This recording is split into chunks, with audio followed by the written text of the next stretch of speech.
Standard 11th English First Language Unit 1 The Portrait of Lady written by Kushwant Singh.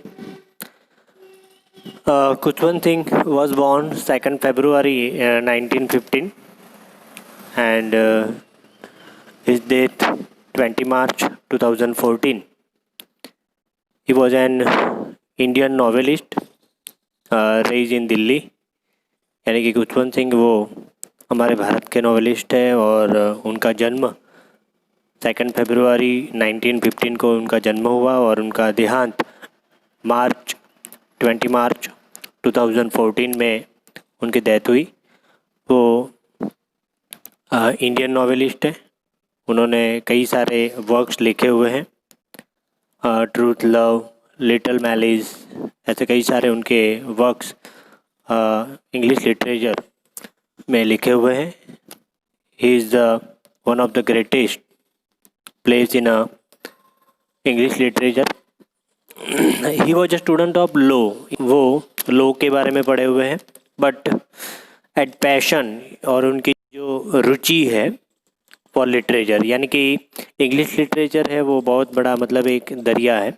उसमें जितना deep में जाए उतना कम है. तो ये खुशवंत सिंह ने इंग्लिश लिटरेचर में बहुत सारे वर्क्स लिखे हुए हैं, बहुत सारे अच्छे काम किए हुए हैं.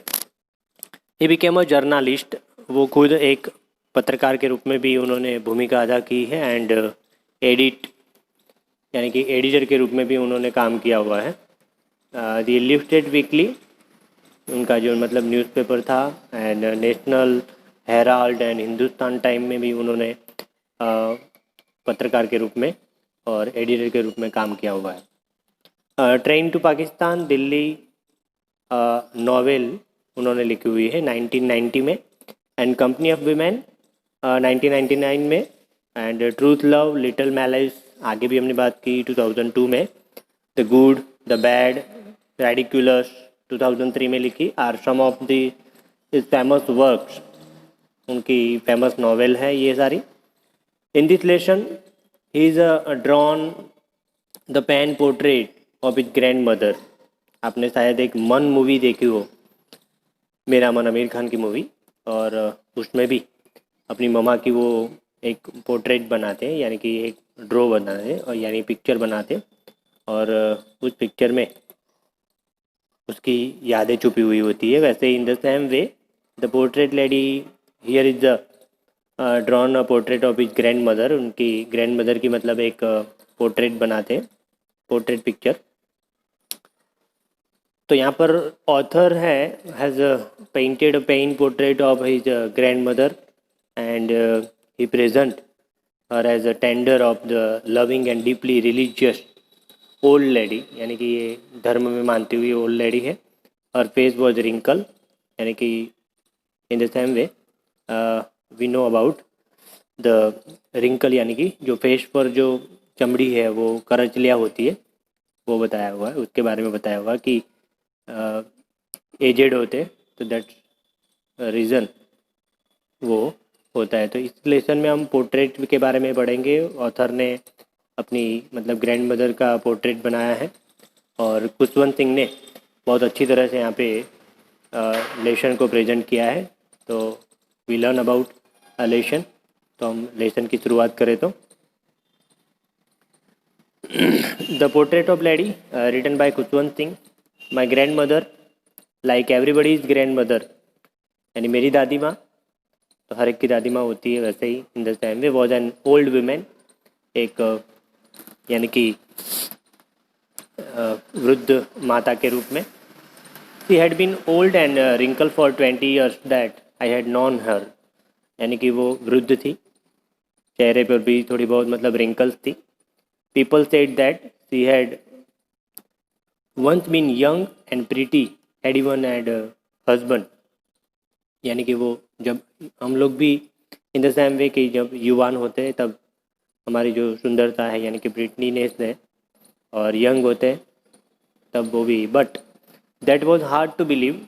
माई grandfather's portrait hung above the mantelpiece in the drawing room.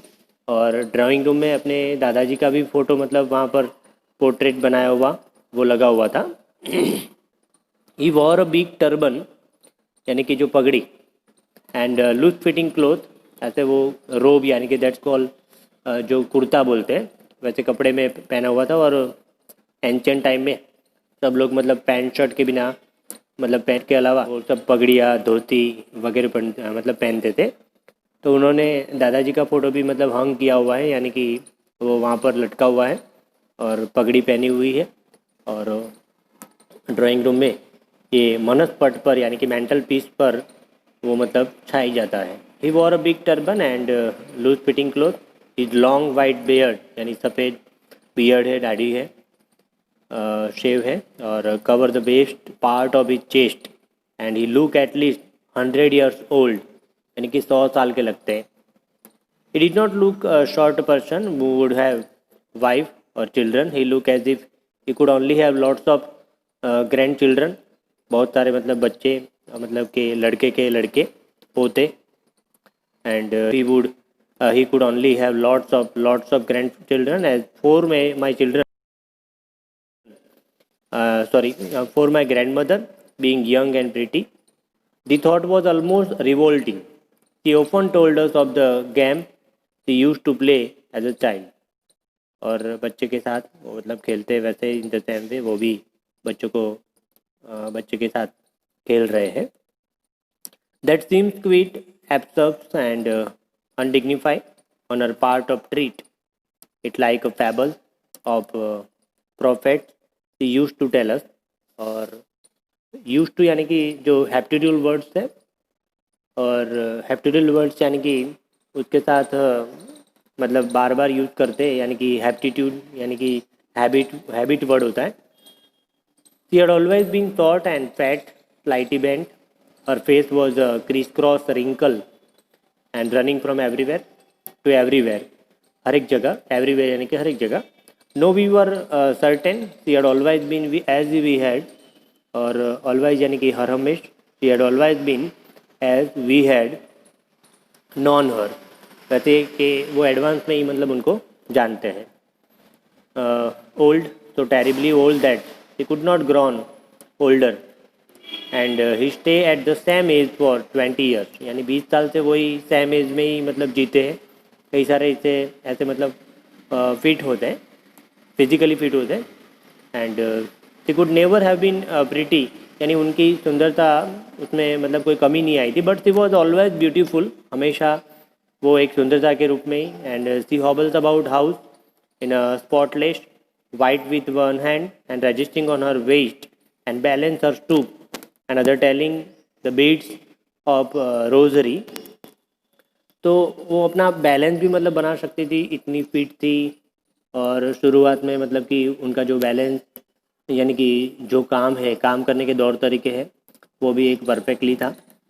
And her silver lock were scatter untidily over her pale and puckered face, her lip constantly move in a inaudible prayer, यानी कि वो धर्म भक्ति ये सब काम करना। She yes she was beautiful, एक सुंदरता के रूप में। She was like the winter landscape in the mountain, और जैसे कि विंटर सीजन में जो खिला हुआ चेहरा होता है वैसे इन द सेम वे वो एक ऋतु के रूप में यानी कि सीजन के रूप में, यानी स्प्रिंग ऋतु होती है वैसे स्प्रिंग ऋतु में इतना बेस्ट लगता है नज़ारा, वैसे इन द सेम वे वो प्रिटीएस में, ब्यूटीफुलनेस में, हेल्थी में।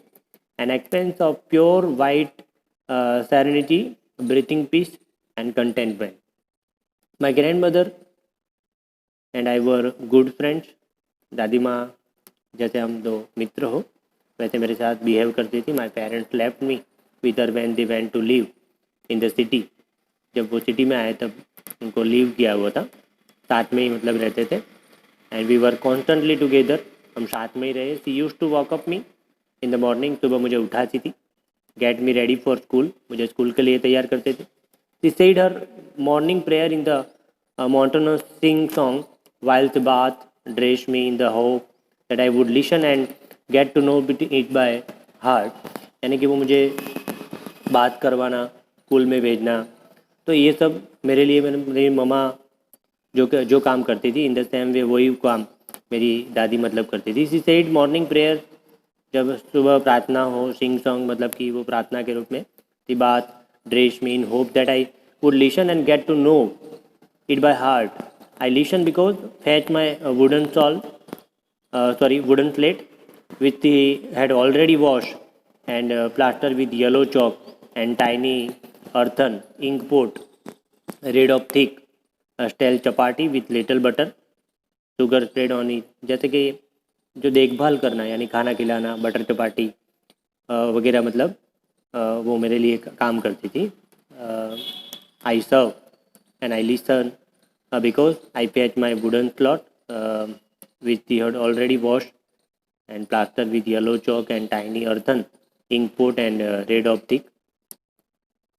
So pen, tie them all in bundle and hand it to me. After a breakfast, it we went to school. Breakfast वगैरह करवा के मुझे स्कूल भेजती थी. She carries several stale and chapatis with her for village dog. यानी गांव में जो कुत्ते वगैरह होते हैं. और हमारा धर्म भी यही कहता है कि सबसे पहले हम रोटी बनाएं तो पहले एक कुत्ते के लिए, एक गाय के लिए. वैसे इन द सेम वे जो ओल्ड एज के होते हैं वो ये काम ऑलवेज करते हैं. वैसे इन द सेम वे ममा का मतलब कि ग्रैंड मदर की भी वही हैबिट थी. और my grandmother always went to school with me. मेरे साथ स्कूल भी आती थी because the school was attach to the temple. और स्कूल के नज़दीक में एक मंदिर था और मंदिर के लिए मतलब मुझे स्कूल छोड़कर वो मंदिर में जाती थी. The priest taught us to alphabet and morning prayer. Priest यानी कि जो पुजारी बोलते हैं, यानी पादरी, जो क्रिश्चियन धर्म में पादरी बोलते हैं और हमारे हिंदू टेम्पल में पुजारी होता है. While the children sat in rows on their either side and veranda singing alphabet और the prayers in a chorus. यानी एक तरफ से प्रार्थना होती हो, प्रेयर हो, and my grandmother sat inside reading the scripture. और जब प्रार्थना की शुरुआत होती है प्रेयर की तो मेरी दादी माँ भी वहाँ पर बैठ जाती थी. When we had both finish we would walk back together. और जब प्रेयर फिनिश होती थी तो वॉक यानी कि बहुत दोनों वापिस आते थे. This time in the village dog would meet us and temple door. मंदिर के दरवाजे के बाहर जो कुत्ते थे वहाँ पर इकट्ठे होते थे. They follow us to our home growling and fighting with each other for the chapatis we throw to the होती है. वो चपाटी खाने के लिए मतलब एक दूसरे जो कुत्ते थे वो झगड़ते रहते थे ईच अदर यानी एक दूसरे को. When my parents were comfortably settle in the city. और मेरे माता पिता सिटी में ऑलरेडी सेटल हो चुके थे. They sent for us. That was a turning point in our friendship. Although we share the same room. और वही रूम में my grandmother no longer came to school with me. I use to go an English school in a motor bus. और बाद में मुझे मतलब motor बस लेने आने लगी. There were no dog in the street. वहाँ पर कोई कुत्ते वगैरह नहीं थे. And she took feeding sparrows in courtyard of our city house. वहाँ पर एक चकलिया यानी कि स्पैरो वहाँ पर दाना चुगने के लिए आती थी. As the year roll by we saw less of each other. For some time she continue to walk up me and get me ready to school. When I came back she would ask me what the teacher had. यानी कि यहाँ पर एक बात कर दें कि जो दादा दादी होते हैं उनका जो प्रेम है वो बहुत सुनहरा होता है, माता पिता से भी अद्भुत होता है. और दादा दादी के पास बैठे और एंशियंट टाइम की जो बातें करें तो वो बातें में से मैं बहुत कुछ सीखने को मिलता है. वैसे यहाँ पर ऑथर है, उनकी दादी माँ के बारे में यहाँ पर बताया कि दादी माँ मेरे लिए क्या क्या करती थी और जितना भी किया उससे मतलब ये बहुत कम है. तो वैसे what the teacher had taught me, I would tell her English words and little things of Western science and learning. The law of gravity यानी कि साइंस के बारे में. ग्रेविटी यानी कि जो गुरुत्वाकर्षण बोलते हैं. और Archimedes principal, the world being round यानी कि पृथ्वी एक राउंड शेप में है. This made her unhappy. She could not help me with my lesson. मेरे लेसन में कोई हेल्पिंग नहीं था. She did not believe in the things they taught at English school and was distressed that there was no teaching about God and scripture. भगवान के बारे में. One day I announced that we were being given music lesson के आगे जो आज music lesson सीखने के लिए जाएंगे, she was very disturb to her music and had live association. It was the monopoly of harlots, beggars, not meant for gentle folk. She said nothing but her silence meant disapproval. She rarely talked to me after that. और यानी कि rarely यानी भाग्य अंदाजित वो तो मतलब काम करते थे, और साइलेंट मोड पर she rarely talk to me यानी कि कई बार कभी कभार ही मुझे बताते थे। तो talk to me after that यहाँ तक रखते हैं हम लेसन, और नेक्स्ट लेसन हम आगे जाएंगे, आगे के नेक्स्ट वीडियो में देखेंगे।